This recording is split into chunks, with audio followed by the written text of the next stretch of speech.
गुरुदेव, मैं अति उत्सुक हूँ मारुति की पत्रिका का फलादेश जानने के लिए।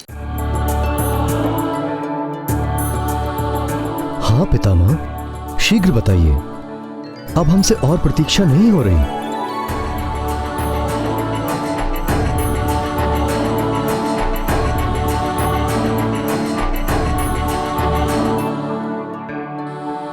ये मेरे परपौत्र की जन्म पत्रिका है।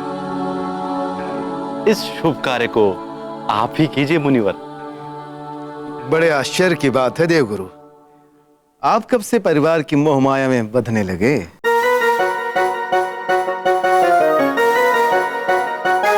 इस मनमोहक प्यारे मारुति के आकर्षण से बचना बड़ा ही कठिन है। यह तो मेरे हृदय में समा गया।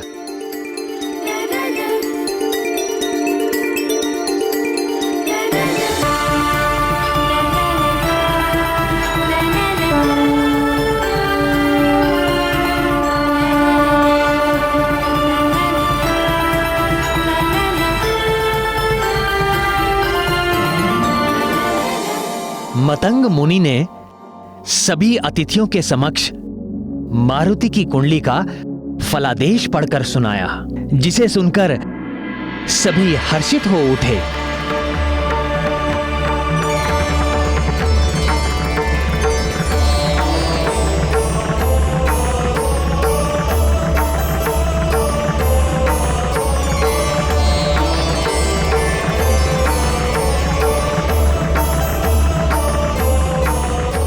युवराज मारुति को मेरा संरक्षण सदैव मिलता रहेगा। जब भी मारुति को मेरी आवश्यकता होगी, मैं सदैव उसके साथ रहूंगा। आपका शत शत धन्यवाद वायुदेव।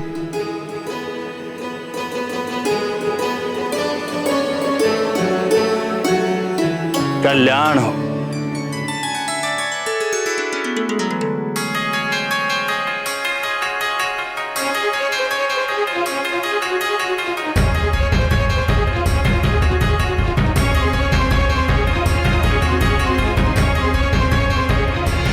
कल्याण हो पुत्र।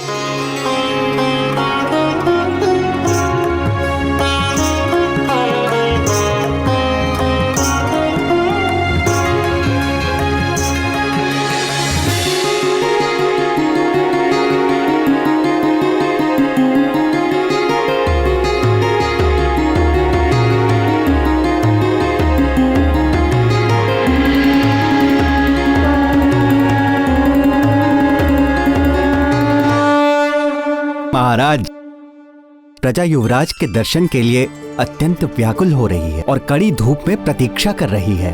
प्रजा युवराज मारुति का नाम जानने के लिए अत्यंत ही उत्सुक है महाराज। हाँ हाँ, क्यों नहीं, प्रजा का भी उतना अधिकार है जितना हमारा है।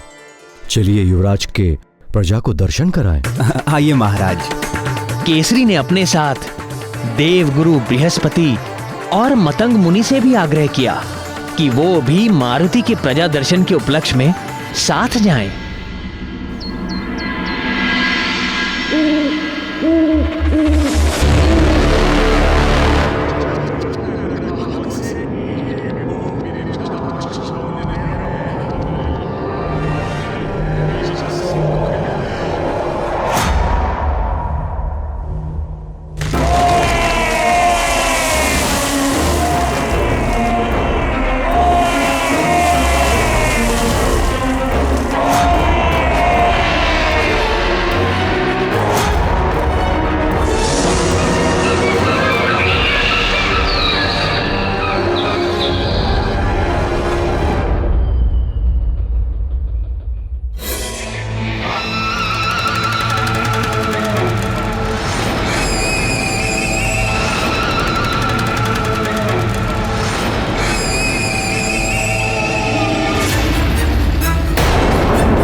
अचानक इस तरह मारुति के नामकरण संस्कार के बीच से क्यों चले आए?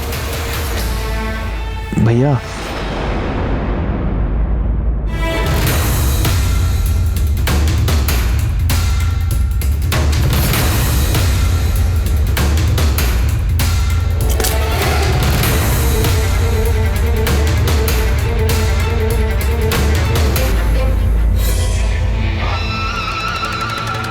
भैया जा कहां रहे भैया? सुनिए तो।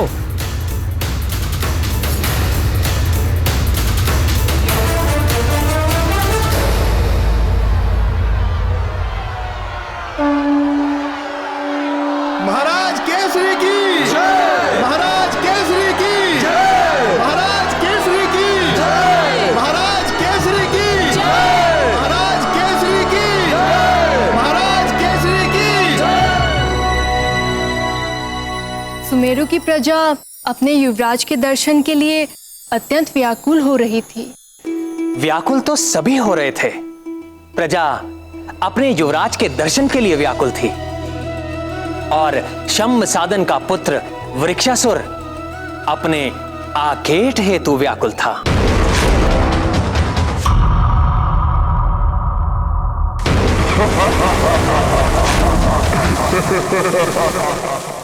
व्याकुल वृक्षासुर? वृक्ष होने के नाते वो चल तो सकता नहीं था, फिर वो आखेट कैसे करता था? वृक्षासुर के आखेट करने का ढंग बड़ा ही निराला था। वो किसी भी प्राणी को उसकी छाया के सहारे दबोचता, तड़पाता और अंत में उसे जीवित ही निगल लेता।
भैया की क्रोधाग्नि में तो लगता है कि सब कुछ जलकर स्वाहा हो जाएगा। मुझे उनसे बात करनी चाहिए। मरकट, मरकट।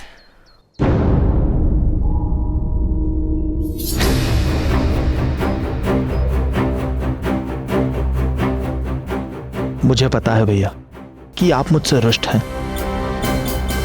किंतु कोई कारण तो बताइए, मुझे मेरी भूल तो बताइए।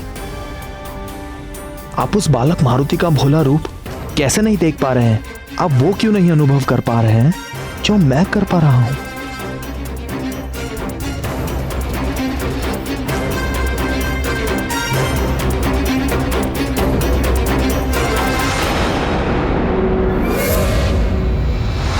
युवराज की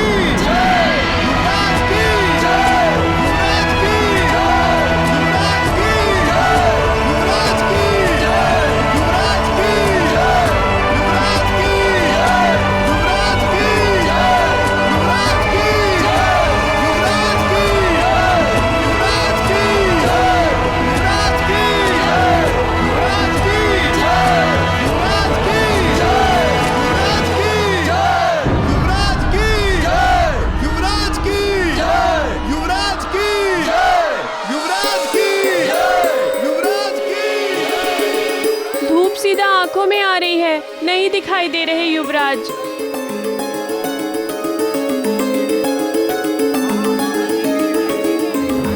हे सूर्यदेव, से प्रार्थना है कि आपका तेज थोड़ा कम कीजिए। हमें हमारे युवराज का दर्शन करना है। हाँ हाँ, हमारे युवराज का दर्शन करना है।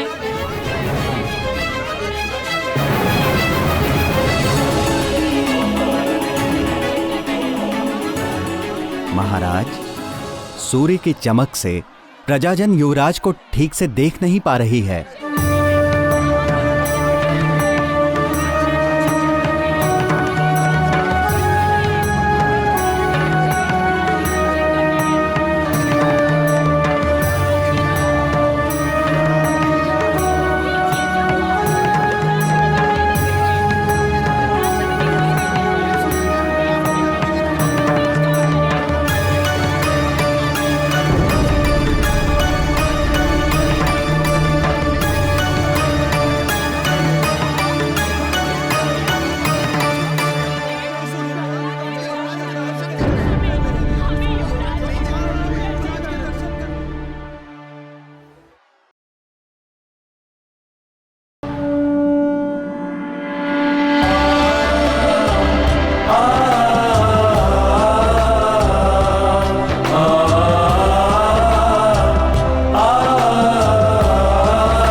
सुंदर हैं युवराज।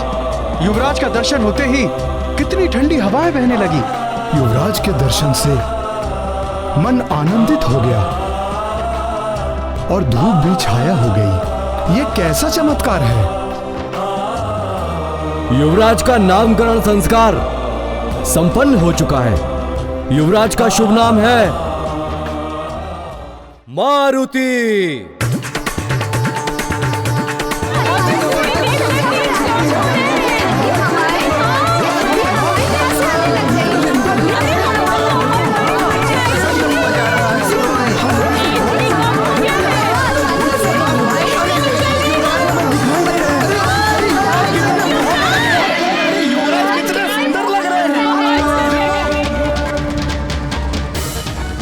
प्रजाजनों की जय जयकार की गूंज के साथ मारुति की परछाई भी सुमेरु पर्वत के अंतिम सीमा तक बढ़ जाती है। मारुति की परछाई शंभ साधन वन की ओर लगातार बढ़ती ही जा रही थी।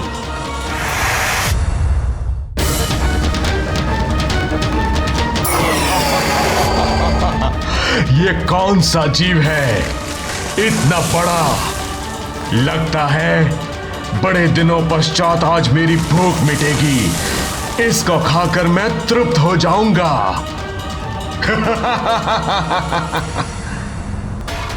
युवराज मारुति की जय! युवराज मारुति की जय! युवराज मारुति की जय! युवराज मारुति की जय! युवराज मारुति की जय! युवराज मारुति की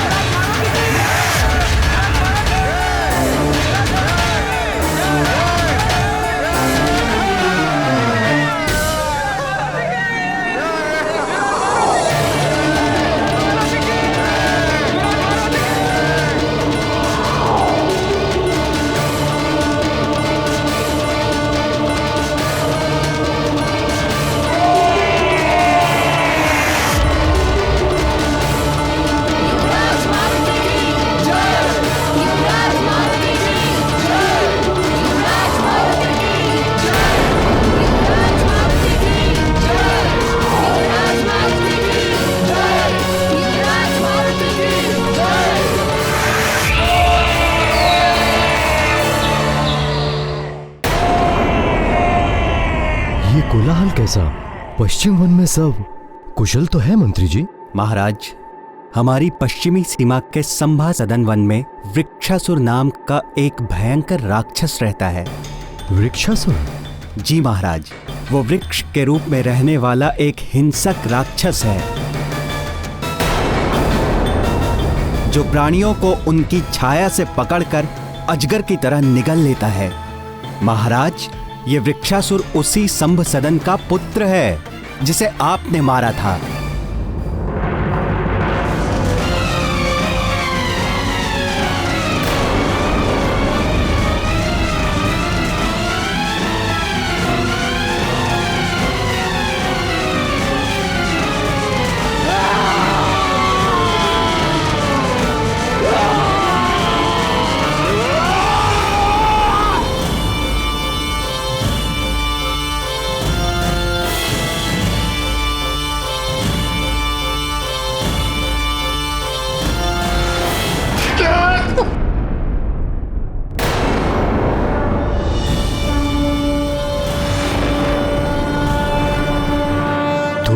संभसदन का पुत्र वृक्षासुर है?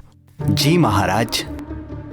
किंतु आज के पूर्व हमने ऐसा कोलाहल कभी नहीं सुना और ना ही आपने इसके विषय में कोई चर्चा की। किंतु महाराज, आज से पहले उसने कोई ऐसा साहस भी तो नहीं किया। प्रतीत होता है कि उसने किसी बड़े जंतु को जकड़ लिया है।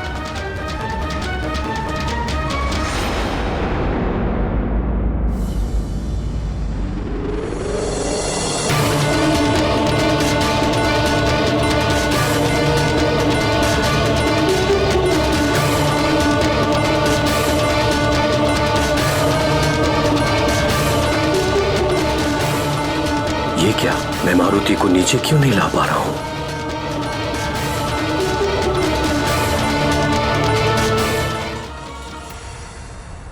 देखिए, सब युवराज को देखकर कितने प्रसन्न हो रहे हैं।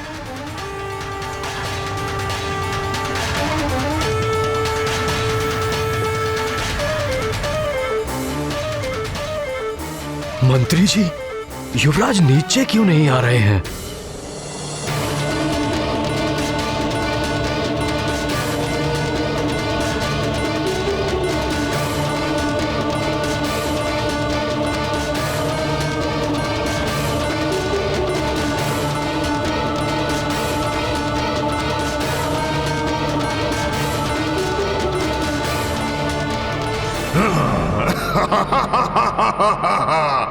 परछाई अब मेरी पकड़ में है। अब तेरे छूटने के सारे प्रयास विफल हो जाएंगे।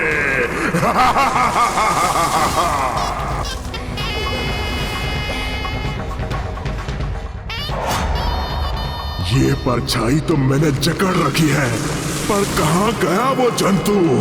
मेरी दृष्टि से दूर कहां छिपा है?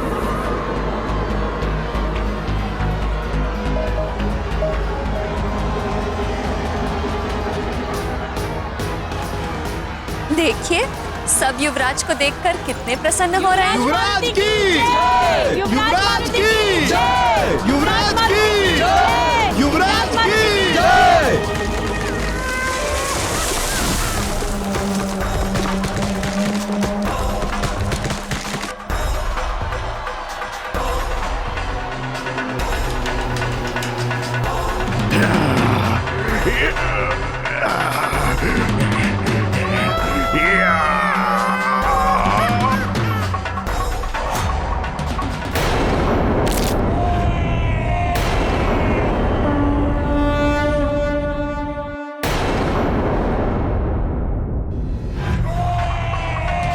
मुझसे चल, तुझे मैं अपना ग्रास अवश्य बनाऊंगा।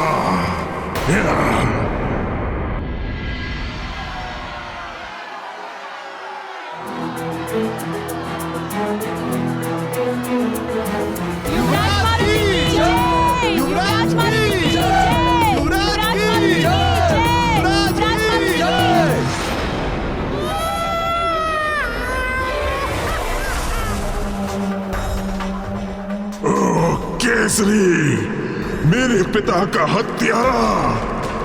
बहुत दिनों बाद आज अवसर मिला है, गिन गिन कर ऋण उतारूंगा मैं अपने पिता की हत्या का।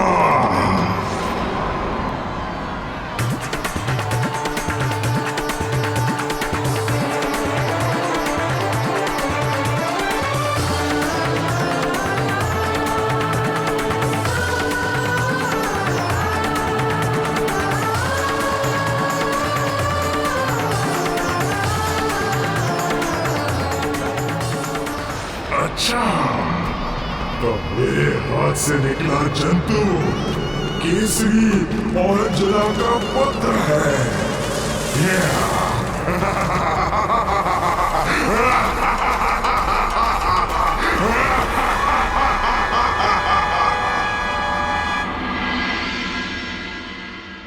नियति अटल है। सारी असुरी शक्तियां चाहे जितना भी बल लगा लें, किंतु अवतारी शक्ति का बाल तक बांका नहीं कर सकती। उनका स्वभाव, उनकी प्रकृति स्वयं उनके वश में नहीं होती।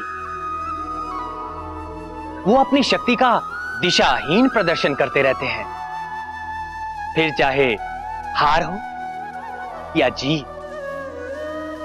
प्रभु, इस पर केसरी ने क्या सोचा? वह असुरी शक्तियों के दुष्ट स्वभाव से अवश्य ही चिंतित हो रहे होंगे। हाँ, अवश्य चिंतित तो हो ही रहे थे और आशंकित भी। बात उनके पुत्र के साथ साथ प्रजा की सुरक्षा की भी थी, इसलिए कोई चूक ना हो जाए, इसका उचित ध्यान रखा जा रहा था।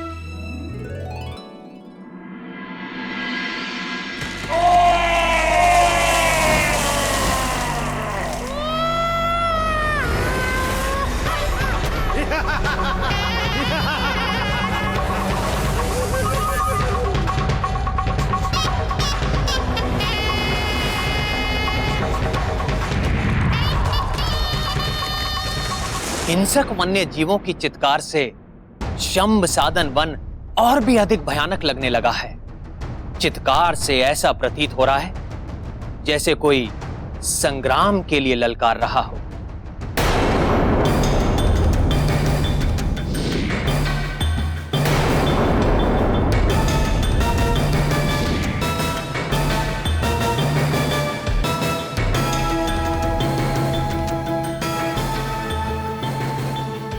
महाराज, आपने बुलाया मुझे?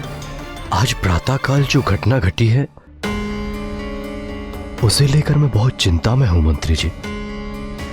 जब प्रजा को हम मारुति के दर्शन करा रहे थे, तब मारुति कुछ क्षण के लिए हवा में अटक से गए थे। अपना बल प्रयोग करने के बाद भी मैं स्वयं अपने पुत्र को नीचे नहीं उतार पा रहा था। क्या ये उसी आसुरी शक्ति का प्रभाव तो नहीं? निश्चित ही इस घटना के पीछे वृक्षासुर की आसुरी शक्तियों का प्रभाव होगा महाराज। छल और बल का बड़ा ही महारथी है वो दुष्ट।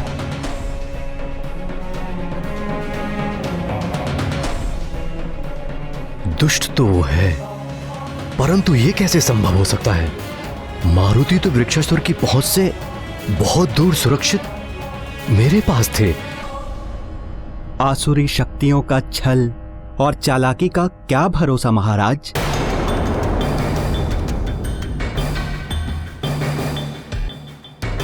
पर संबसदन कुल के साथ समझौते के कारण हमारे राज्य का एक पक्षी भी उस वन की सीमा को पार करके नहीं गया। इसलिए उनका हमारा क्षेत्र में आने या मारुति को किसी भी प्रकार की हानि पहुंचाने का कोई कारण ही नहीं होता। इन आसुरी शक्तियों का छलवरे कार्य का मेरे साथ क्या संबंध हो सकता है? आपका कथन उचित है महाराज। शंभ सदन के वन में से किसी ने भी आज तक उस समझौते का उल्लंघन नहीं किया है, पर उन पर विश्वास करे भी तो कैसे? हमें चारों ओर दृष्टि रखते हुए हर प्रकार से सतर्क रहना होगा महाराज। उचित है, पर सुमेरु राज्य की सीमा पर खड़े सम्भसदन के पुत्र वृक्षासुर की गतिविधियों पर कड़ी से कड़ी दृष्टि रखनी होगी। जी।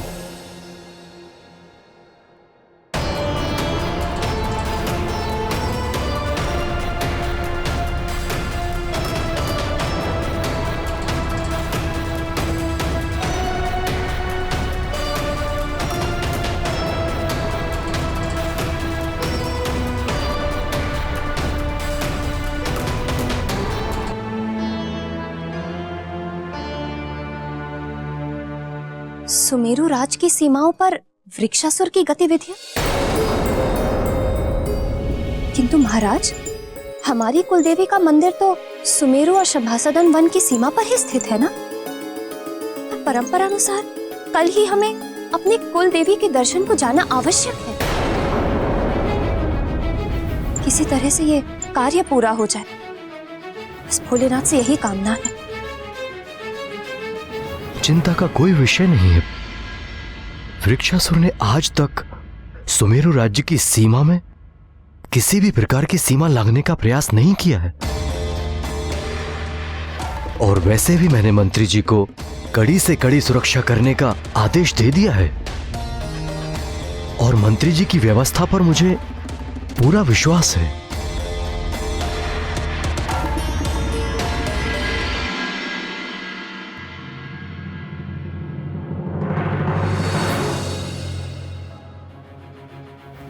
निश्चित ही कल मारुति की सुरक्षा की विशेष व्यवस्था करनी होगी। सुरक्षा में किसी भी प्रकार की असावधानी ठीक नहीं।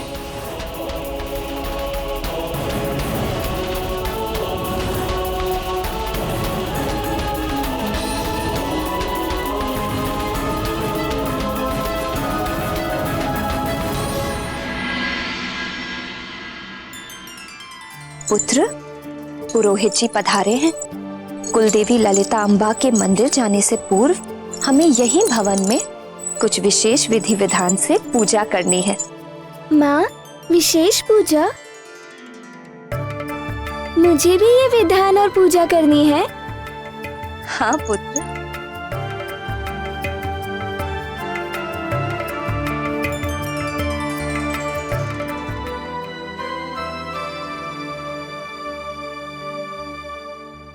ओम नमः शिवाय।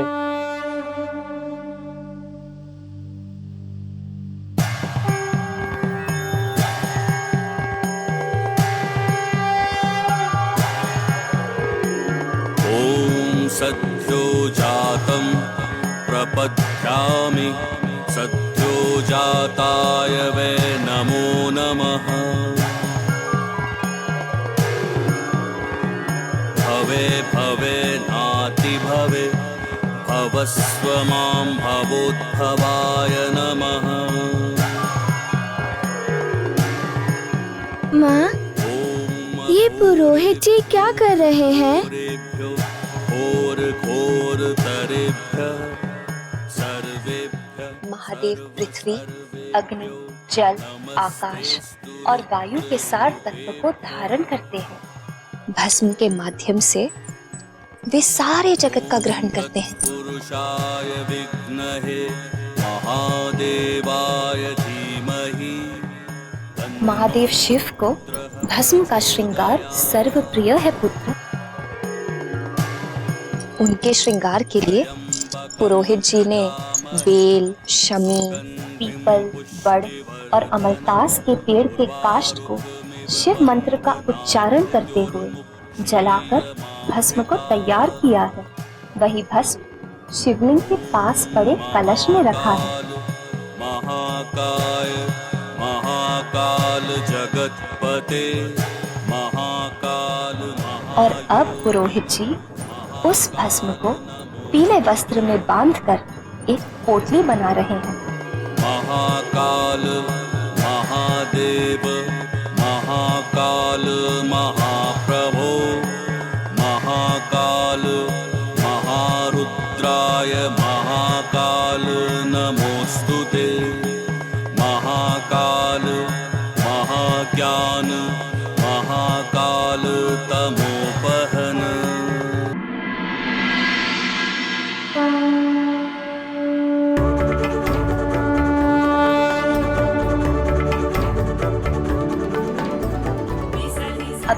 के पिताश्री शिव मंत्र पढ़ते हुए इस पोटली से भस्म का छिड़काव शिवलिंग पर करें।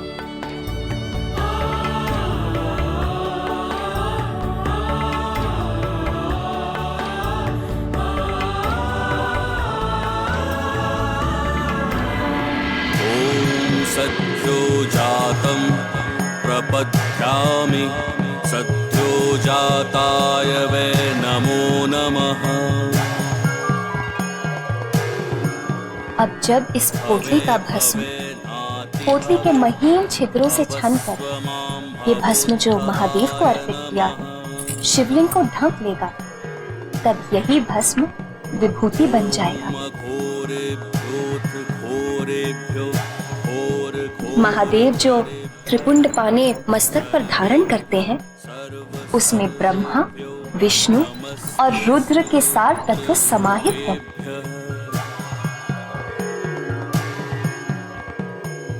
इस विभूति को अपने मस्तक पर धारण करने से शरीर, मन और विचारों की शुद्धि हो जाती है और इसे धारण करने वाला समाज में सदा सम्मानित और आदरणीय होता है। त्र्यंबकं यजामहे सुगंधिं पुष्टिवर्धनम् उर्वारुकमिव बन्धनान् मृत्युर्मुक्षीयमामृतात्। ॐ महाकाल महाकाय महाकाल जगत्पते महाकाल महायोगिन महाकाल नमोस्तुते।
पुत्र मारुति, ये क्या किया?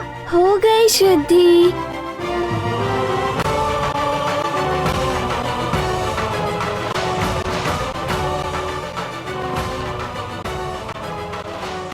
माँ, अब मैं इस बची हुई भस्म का क्या करूं?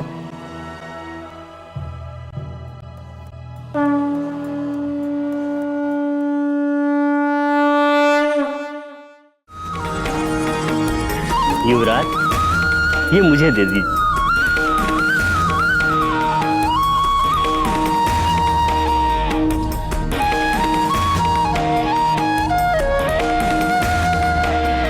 कितना महान बालक है ये। इस बालक के स्पर्श से भस्म भी विभूति बन गई।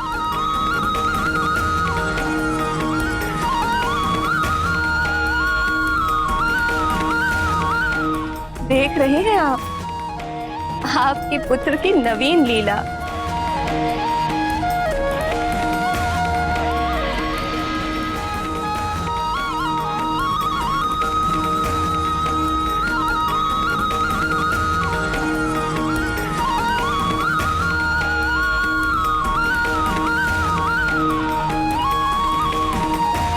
हे गौरी शंकर, 10 ही दिन में मेरा पुत्र 5 वर्ष के बालकों जैसा दिखने लगा है। यदि वह इसी शीघ्रता से बढ़ता रहा तो जल्द ही मैं उसकी बाल लीलाओं के आनंद से वंचित हो जाऊंगी। कृपा करे प्रभु और उसे उसकी आयु के अनुरूप ही बढ़ने दें, ताकि मैं उसकी बाल लीलाओं का आनंद ले सकूं।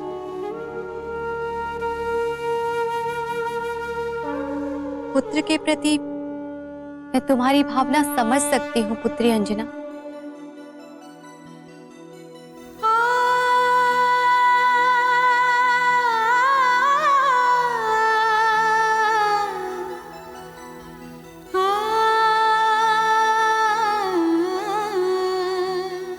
हे भोलेनाथ, अंजना पुकार रही है, हमें उसे उसकी आशा से परे नहीं करना चाहिए।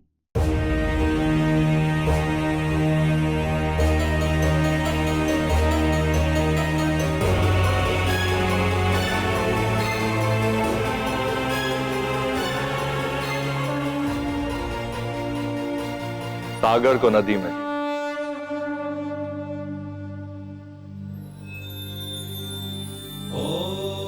और आकाश को तिनके की नोक पर आज तक क्या कोई रख सकता है प्रिय? ओम नमः शिवाय, ओम नमः शिवाय। किंतु अंजना की चिंता भी तो समझिए प्रभु। मारुति और श्री राम के मिलन में अभी समय है, और यदि इसी गति से मारुति के आकार में वृद्धि होती रही तो श्री राम से मिलने तक उनके जीवन का उद्देश्य क्या होगा?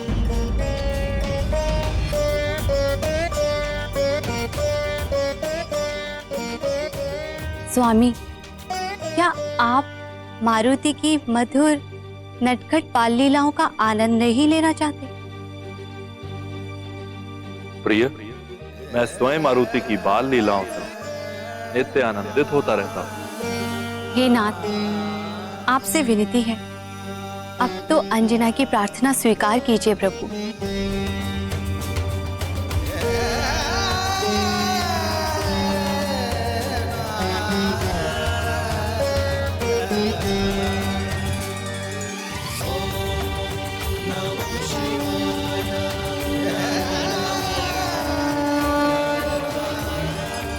धन्य हो प्रभु। महादेव भोलेनाथ के आशीर्वाद से प्रार्थना स्वीकार होने के बाद जितनी प्रसन्नता अंजना को मिली थी, उतना ही सुख मेरी बहन पार्वती और अन्य सभी देवी देवताओं को भी मिला था।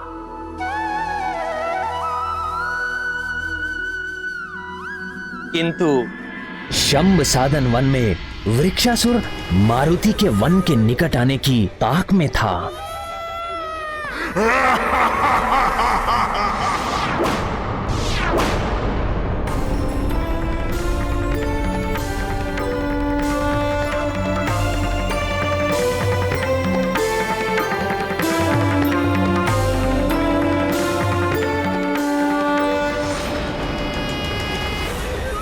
जैसे ही तेरे पांव मेरी छाया पर पड़ेंगे तो समझ लेना तुझे मैंने अपने वश में कर लिया है, और तब तुझे मेरा ग्रास बनने से कोई नहीं बचा पाएगा।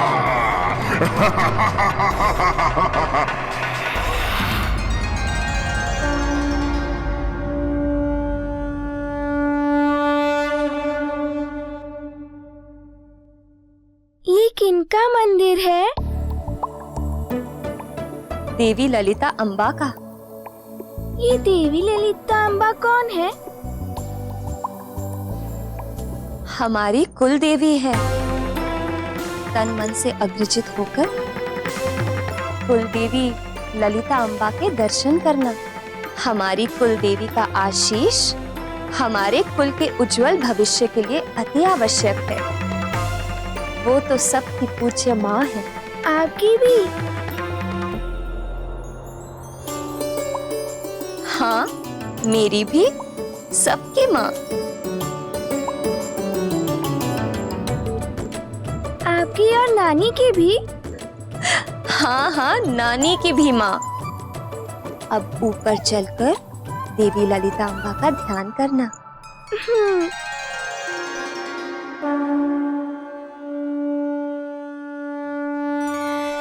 देवी ललिता अम्बा बहुत शक्तिशाली है ना माँ?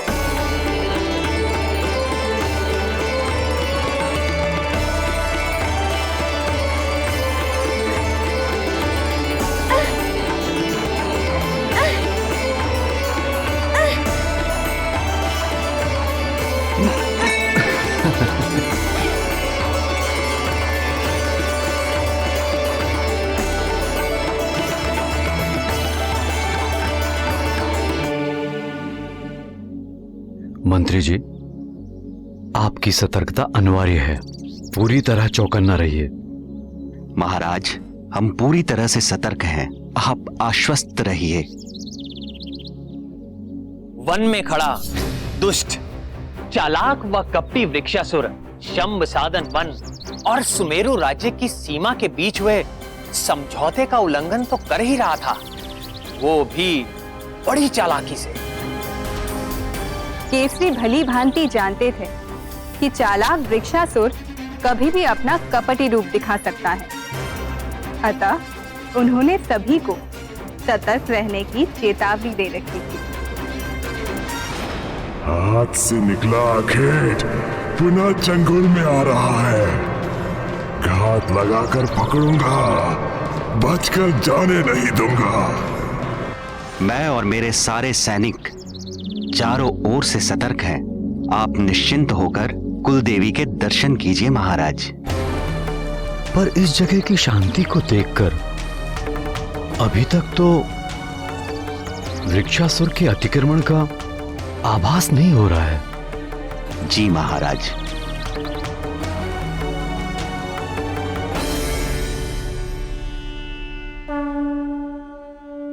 पुत्र, देवी को प्रणाम करो।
अवसर जाने नहीं दूंगा।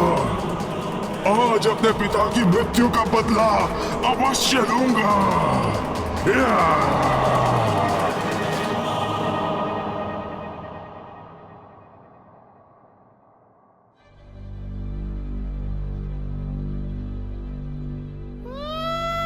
बदला भी लूंगा और केसरी पुत्र के कोमल कोमल पास के भक्षण का आनंद भी लूंगा।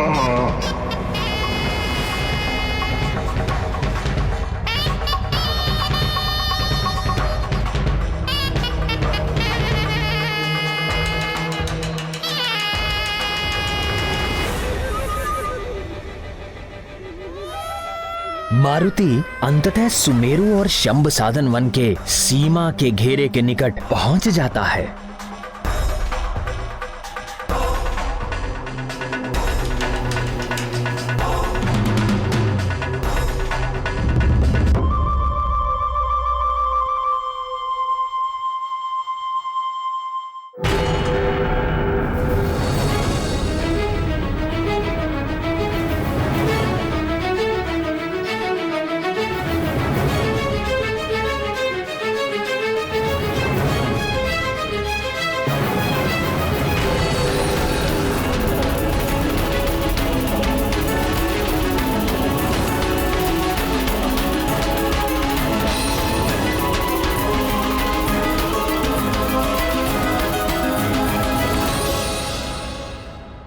ये क्या प्रभु, मारुति तो घात लगाकर बैठे वृक्षासुर की ओर बढ़ते जा रहे हैं। अब आगे क्या होगा समझ नहीं पा रही हूँ। ये भ्रम है।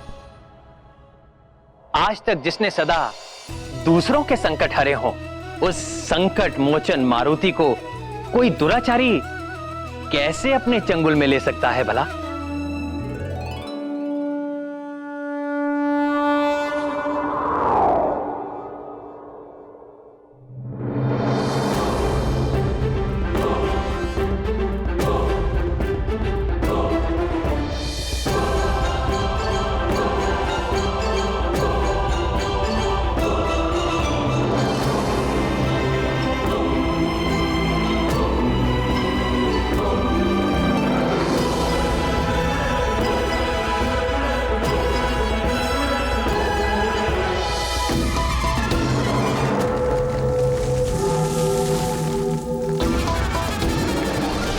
भगवान श्री विष्णु के छठे अवतार भगवान परशुराम की कथा सुनाऊंगा। परशुराम की कथा सुनाऊंगा। भगवान परशुराम की कथा सुनाऊंगा। परशुराम परशुराम परशुराम।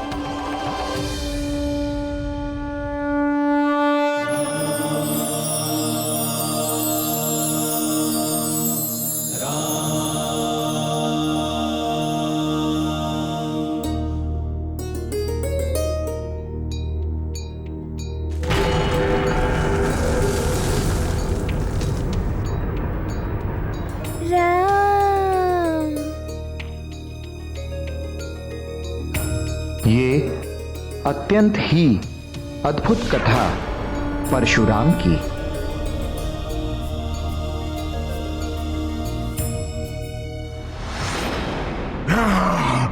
ऐसे कैसे संभव हुआ? कैसे निकल गया हाथ से?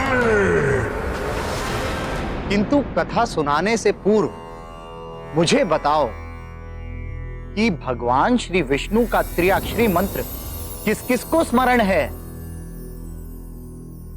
सुषेण तुम कहो। हरिओम। उत्तम, अति उत्तम। अब बताओ भगवान श्री विष्णु का अष्टाक्षरी मंत्र किस किस को स्मरण है?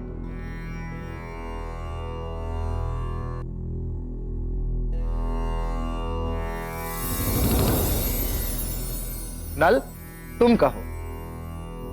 ओम नमो नारायणा। उत्तम, अति उत्तम।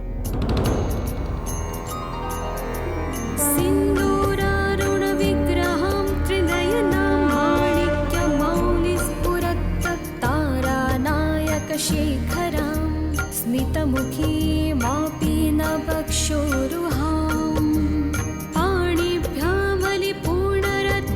मशकं रक्तोत्पलं बिभ्रतिं सौम्यां रत्नघटस्थरक्तचरणां ध्यायेत् परामम्बिकां। पुत्र मारुति, आओ तुम भी।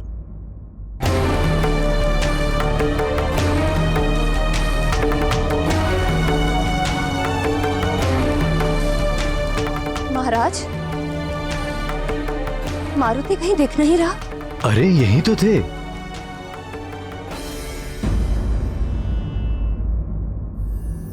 अब बताओ, भगवान श्री विष्णु का द्वादशाक्षरी मंत्र किसे स्मरण है?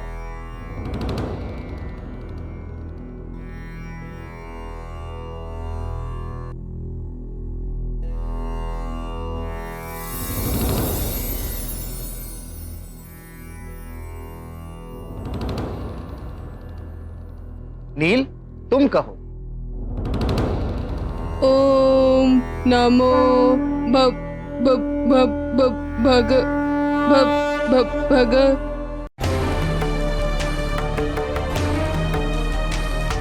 मारुति, मारुति, मारुति, मारुति, मारुति।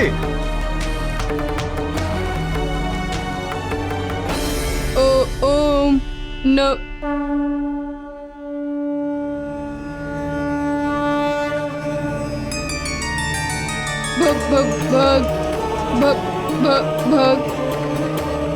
ओम नमो भगवते वासुदेवाय।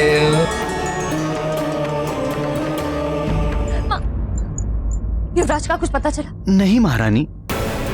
मारुति, मंत्री जी मारुति कहाँ है? मारुति तो अभी तक यहीं थे।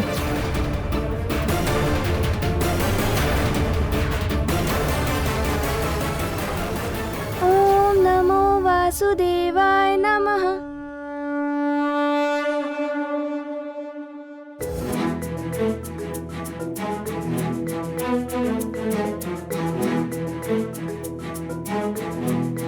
किसने भगवान श्री विष्णु का संपूर्ण द्वादशाक्षरी मंत्र सुनाया? मेरे सम्मुख आओ।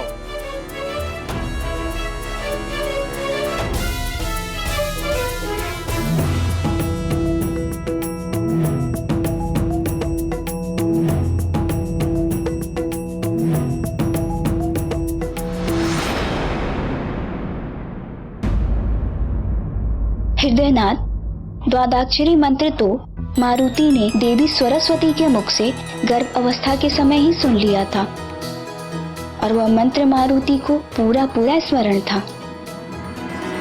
केवल मारुति ही नहीं, गर्भावस्था के समय साधारण से साधारण शिशु भी अपने माता के व्यवहार में लाए गए हर कार्य को सुनता समझता है और अपने स्वभाव में धारण करता है। यह सत्य है। शिशु के उज्जवल भविष्य को ध्यान में रखकर माता को भी अपना व्यवहार सदा अच्छा रखना चाहिए। माँ यदि चाहे तो गर्भावस्था में ही अपने शिशु का भविष्य रच सकती है। मारुति जैसे बुद्धिमान व पराक्रमी संतान को पाकर अंजना और केसरी ने अवश्य ही सौभाग्यशाली होने का गौरव प्राप्त किया है। निस्संदेह मारुति जैसे पुत्र को पाना किसी भी माता पिता के लिए सौभाग्य की ही तो बात है। रुको रुको। प्रणाम ऋषिवर। प्रणाम ऋषिवर। यशस्वी भव। नन्हे युवराज मारुति, आपका भी हार्दिक स्वागत है। मुझे प्रसन्नता है कि युवराज मारुति ने पाठशाला में आते ही अपनी कुशाग्र बुद्धि का परिचय दिया है। बिना शिक्षा प्रारंभ किए ही इन्हें जो मंत्र ज्ञात है वो हमारी कक्षा के किसी भी विद्यार्थी को स्मरण नहीं था। ये अवश्य ही युवराज के उज्जवल भविष्य के लक्षण हैं। मेरा शुभाशीष सदैव युवराज के साथ है। तुम्हारा कल्याण हो।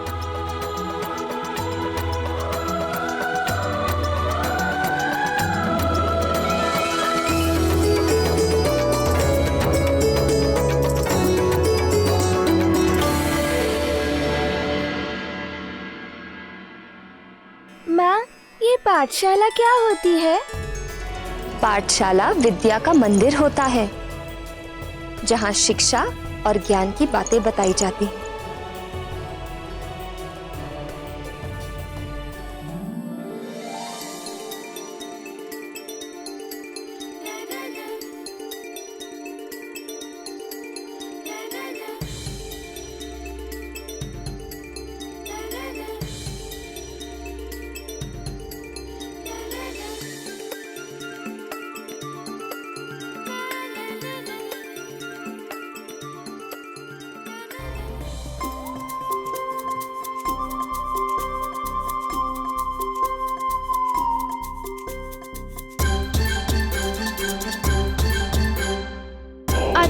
आचार्य जी, मुझे वो उद्दंड नील अपनी पूंछ से मार रहा है।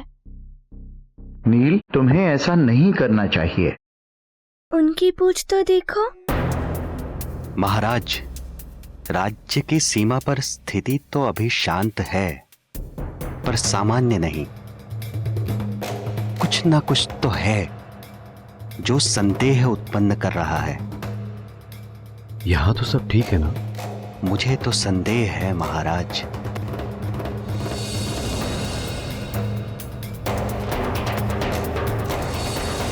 आपसे एक निवेदन करना चाहता हूं। निवेदन नहीं, आदेश दीजिए, हमें प्रसन्नता होगी। सुरक्षावश यदि आप बच्चों की पाठशाला की कक्षा राजभवन की वाटिका में लगाएं और वहीं पाठ पढ़ाने की कृपा करें तो ये राज्य की सुरक्षा के हित में रहेगा।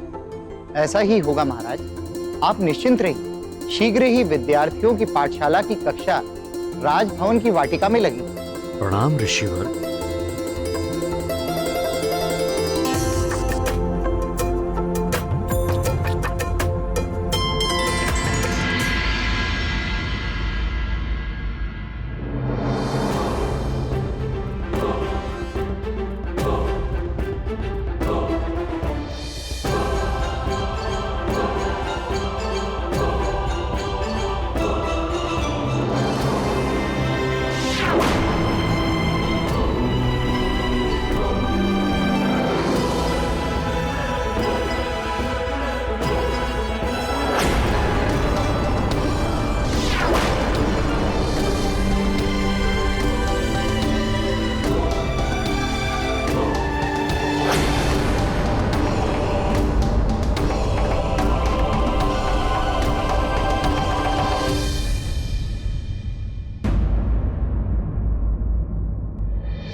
मैं वानर पुत्र कर्मादन हूँ।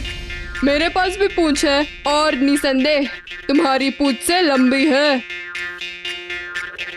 वह भाई क्या बात है, तुम्हारी पूंछ तो तुम्हारा ही सारा कहा मानती है। वह वानर ही क्या जिसकी पूंछ उसके वश में ना रहे।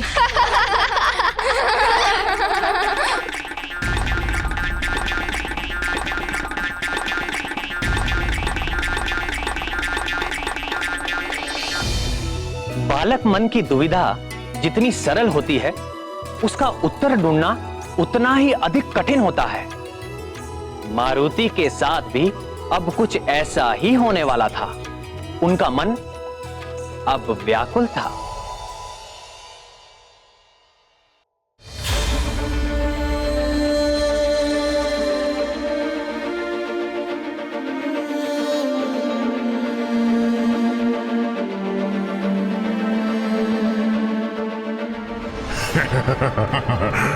एक बार तो आजा, बस एक बार मेरे जंगल में।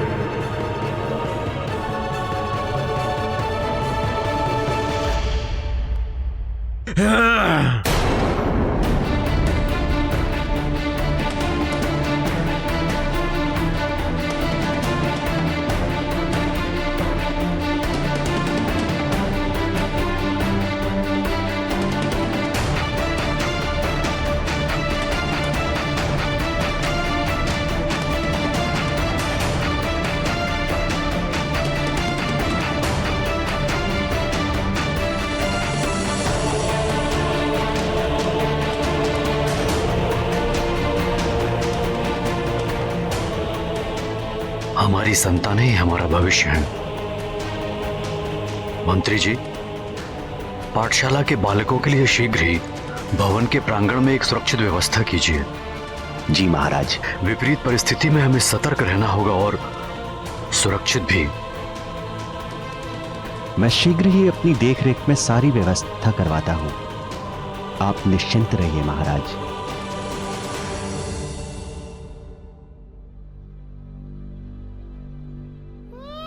यदि एक बार भी आया तो तेरे कोमल कोमल मांस को चबाकर ही मुझे संतोष मिलेगा।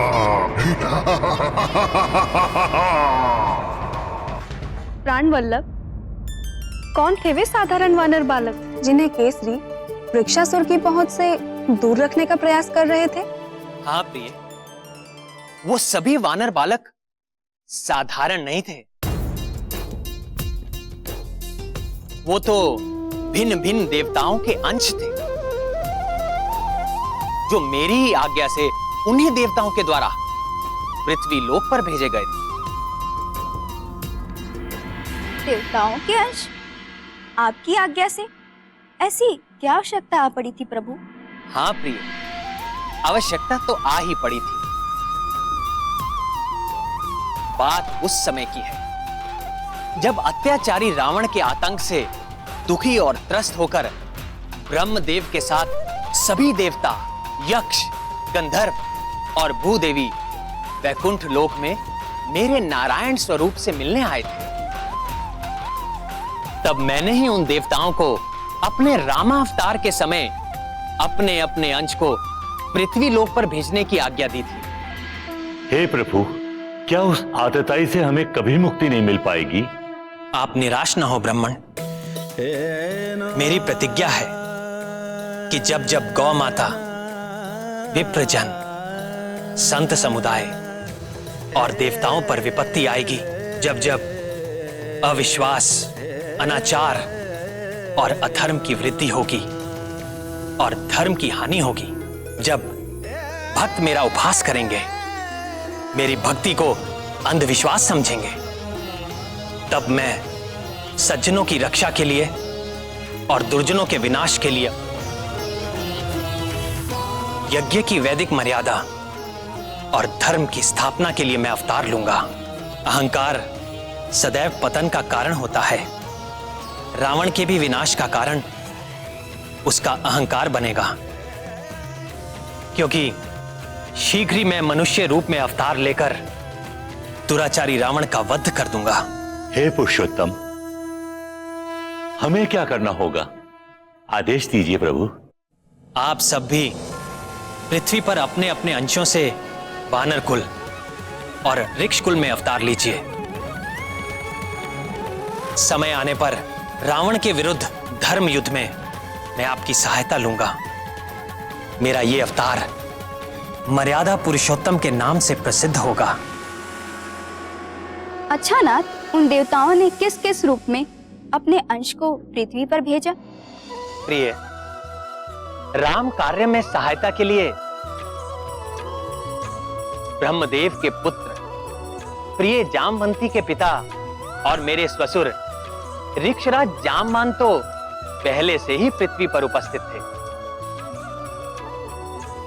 और महादेव शिव ने भी अपने अंश को अंजनी पुत्र मारुति के रूप में इस धरती पर भेजकर हम सबको धन्य कर दिया था।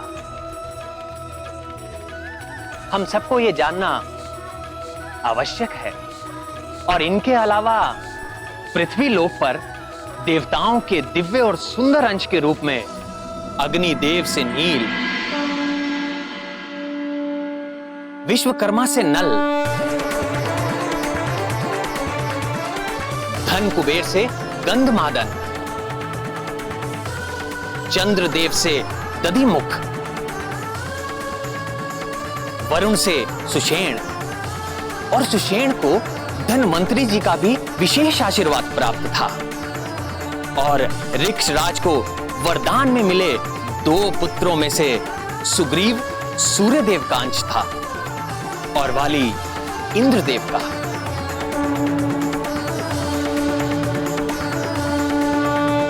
मेरे महादेव भोलेनाथ के अंश मारुति इन सभी देवांश वानरों में से सबसे अधिक ज्ञानी, महाबली, श्रेष्ठ और मेरे प्रिय भक्त हैं।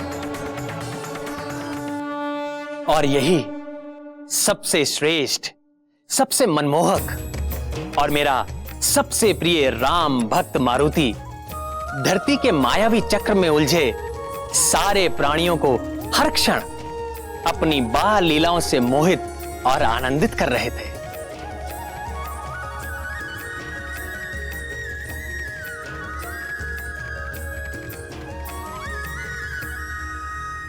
और वृक्षासुर मारुति को जकड़ने हेतु व्यग्र हो रहा था।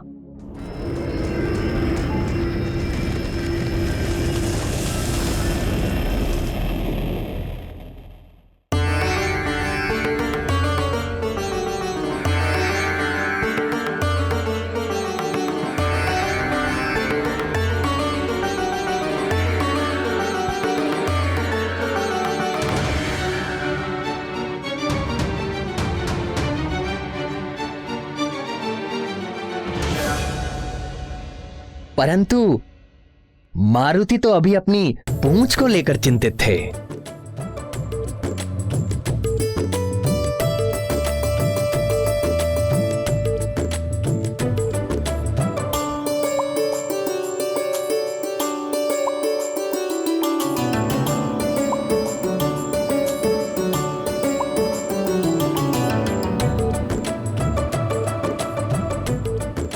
उनकी पूंछ तो देखो, उनकी पूंछ तो बड़े काम की है।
बालक हूँ ना, इसलिए मेरी पूंछ नहीं दिखती।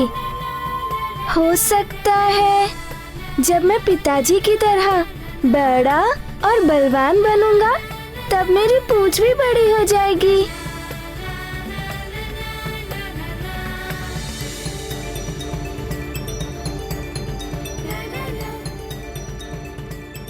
पर आश्रम में तो वानर अभी बालक थे और उनकी पूंछ भी थी।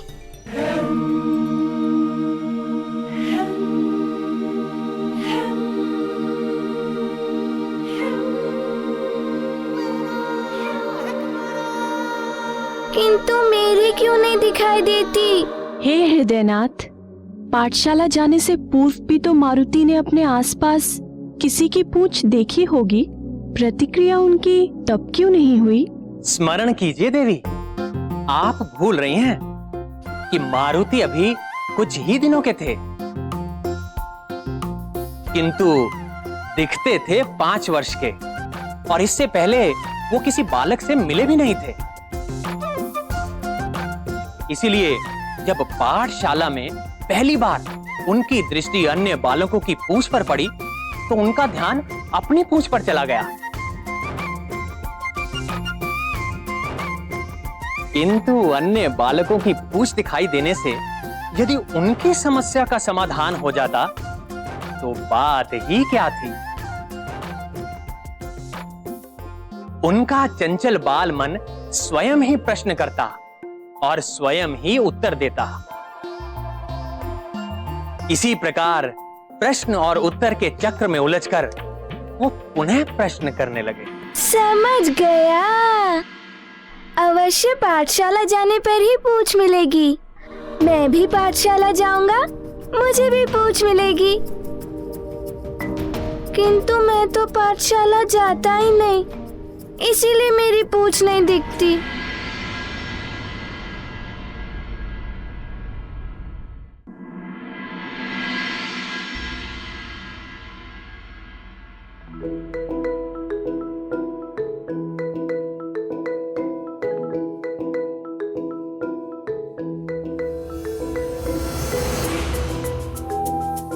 अरे ये किसकी पूंछ है? पर ये छाया तो मेरी है।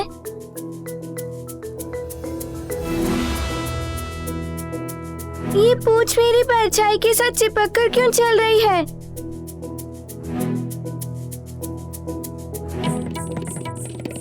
क्या कोई मेरे साथ चालाकी कर रहा है? हाँ?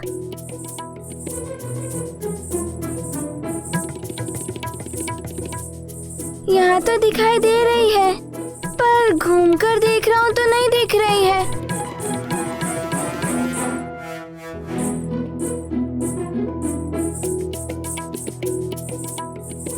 कैसे हो सकता है ये? ये कोई चमत्कार तो नहीं है। वहाँ दिखाई देती है और यहाँ नहीं दिखाई देती। सीधा रहता हूँ तो दिखती है, घूमकर देखता हूँ तो नहीं दिखती। समझ गया, पूंछ अभी छोटी है ना, इसलिए मेरी बात नहीं समझ पा रही।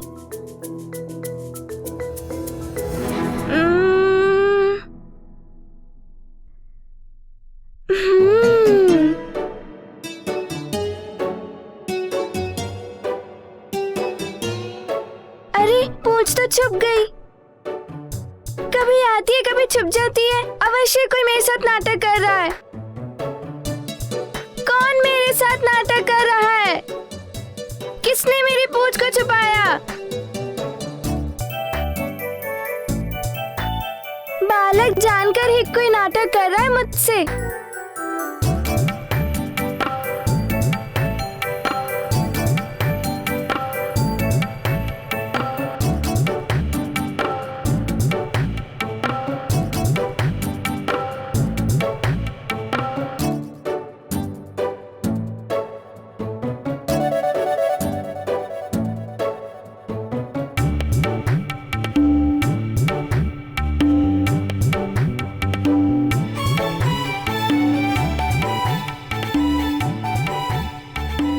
दर्पण में तो आगे पीछे दोनों ही दिख रहे हैं। अभी पूंछ का सच सामने आ जाएगा, फिर मुझे कौन छल पाएगा?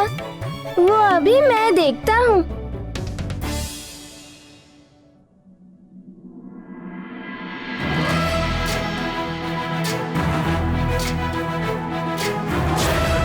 ज्ञान गुण सागर जय कपी सती गुलोक उजागर। जय हनुमान ज्ञान गुण सागर जय कपी सती गुलोक उजागर।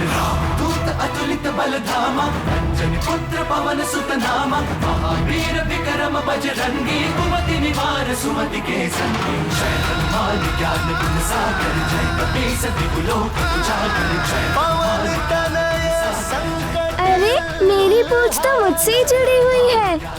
अब तक जो मैं देख नहीं पा रहा था, मेरी पूंछ मुझसे जुड़ी हुई थी।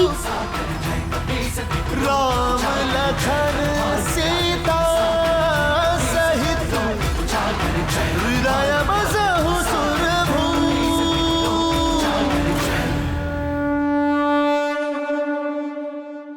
राम भक्त महाबली हनुमान को जानना हो तो चैनल को सब्सक्राइब करें और बेल आइकॉन दबाना न भूलें।